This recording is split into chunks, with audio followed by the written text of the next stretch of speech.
ఈనాడులో ఇవాళ ప్రధానంగా ఒక వార్త రాశారు. ఏపీలో వైకాపా హయాంలో వర్సిటీల్లో అక్రమ నియామకాలు. 10 వర్సిటీల్లో 500 మందికి పైగా సిబ్బంది, ఆర్థిక శాఖ అనుమతి లేకుండానే విధులు. కన్వీనర్ కోటా విధుల కంటే వీరే అధికం. జీతాల చెల్లింపుపై గందరగోళం అంట. వైకాపా ప్రభుత్వం హయాంలో విశ్వవిద్యాలయాల్లో నియామకాలు ఎంత ఇష్టరాజ్యంగా జరిగాయంటే కొన్ని చోట్ల కన్వీనర్ కోటా విద్యార్థుల సంఖ్య కంటే సిబ్బంది సంఖ్య ఎక్కువ ఉంది. ఎంత దారుణమో చూడండి. ఇది వైసీపీ హయాంలో స్టూడెంట్స్ కంటే టీచర్లే ఎక్కువ ఉన్నారంటాడు. ఆర్థిక శాఖ నుంచి ఎలాంటి అనుమతులు లేకుండా భారీగా నియామకాలు చేశారు. కొన్ని చోట్ల ఒక్కో పోస్టుకు 2 నుంచి 4 లక్షల వరకు తీసుకొని ఉద్యోగాలను పెట్టుకున్నారు. పొరుగు సేవల ప్రాతిపదికన తీసుకున్నారు. వైకాపా నేతల సిఫారసులు, ఆ పార్టీ సానుభూతి పరులతో వర్సిటీసులు నింపేశారు.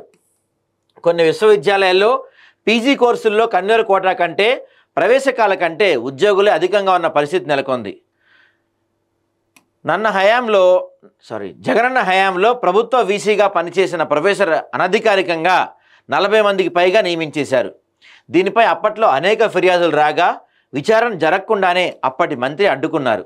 ఇక్కడ 2024-25 విద్యా సంవత్సరంలో పీజీ కన్వీనర్ కోటాలో సుమారు 440 మంది వరకు ప్రవేశాలు పొందారు.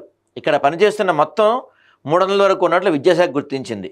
డాక్టర్ బిఆర్ అంబేద్కర్ విశ్వవిద్యాలయంలో 2024-25 పీజీ కన్వీనర్ కోటాలో 212 మంది విద్యార్థుల ప్రవేశాలు పొందగా ఇక్కడ బోధనేతర సిబ్బంది కలిపి దాదాపుగా 145 మంది పనిచేస్తున్నారు. రాయలసీమ, కృష్ణా, ద్రవిడ విశ్వవిద్యాలయం ఇలాంటి దుస్థితే ఉంది. గత 5 ఏళ్లలో విద్యార్థుల ప్రవేశాలు తగ్గిపోగా ఉద్యోగ నియామకాలతో వర్సిటీలు రాజకీయ పునరావాస కేంద్రాలుగా మార్చేశారు. ఎంత దారుణం అంటే ఇక్కడైతే చూడండి. మరీను స్టూడెంట్స్ 212 మంది ఉన్నారంట.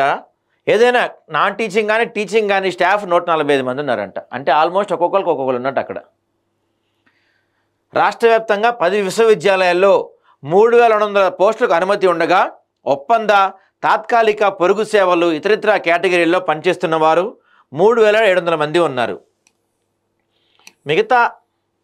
మిగతా వర్సిటీలు లెక్కలు తీస్తే మరో 250కి పైగా ఆర్థిక శాఖ అనుమతులు లేకుండానే నియమితులైన వాళ్ళు తేలే అవకాశం ఉంటుంది. గత ప్రభుత్వంలో అక్రమంగా చేపట్టిన నియామకాలకు ఇప్పుడు జీతాలు చెల్లించడం సమస్యగా మారింది.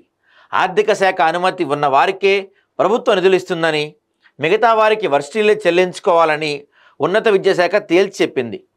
చిన్న విశ్వవిద్యాలయాల నిర్వహణ నిధులు లేని పరిస్థితిగా ఉండగా ఇప్పుడు వీరి జీతాలు సైతం భరించాల్సి వస్తే వర్సిటీలు ఆర్థికంగా కుదేలవుతాయి. నెల జీతాలు చెల్లించే పరిస్థితే ఉండదు.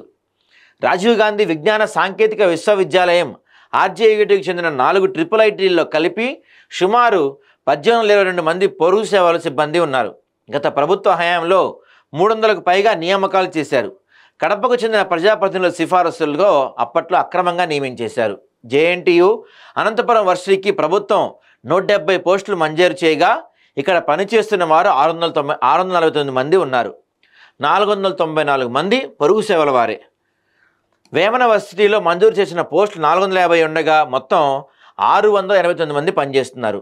అప్పటి సీఎం జగన్ బంధువు ఒకరు ఇష్టం వచ్చిన నియామకాలు చేశారు. ఆర్కిటెక్చర్ వర్సిటీలోనూ ఇలాగే నియామకాలు చేయగా ఇటీవల కొంతమందిని తొలగించారు. జగనన్న హయాంలో ఆర్థిక శాఖ అనుమతులు లేకుండా 267 మంది పొరుగు సేవల్లో ఉన్నారు. ఆంధ్ర వర్సిటీలో పొరుగు సేవలు ఒప్పంద ప్రాతిపదికన ఆర్థిక శాఖ అనుమతులు లేకుండా నియామకాలు పొందిన వారు 302 మంది ఉన్నారు. జేఎన్టీయు, కాకినాడలో ఆర్థిక శాఖ అనుమతి లేకుండా పనిచేస్తున్న వారు 500కు పైగా ఉన్నారు. మొత్తం మీద అన్ని యూనివర్సిటీల్లో కలిపి చూసుకుంటే ఆర్థిక శాఖ అనుమతులు లేకుండా ఉన్న వాళ్ళు టీచింగ్ కావచ్చు, నాన్ టీచింగ్ స్టాఫ్ కావచ్చు, దాదాపు 2000 మంది ఉన్నారు. వీళ్ళకి జీతాలు ఇవ్వడం ఇప్పుడు ఆర్థిక శాఖకి తలనొప్పిగా మారింది. వీళ్ళకి ఏ పే స్కేల్ ప్లాన్ జీతాలు ఇవ్వాలి, అసలు వీళ్ళని ఎవరు తీసుకున్నారు, ఏ ప్రాతిపదికన తీసుకున్నారు, ఇలాంటి అంశాలు తేల్చే పనిలో పడ్డారు వీళ్ళంతా.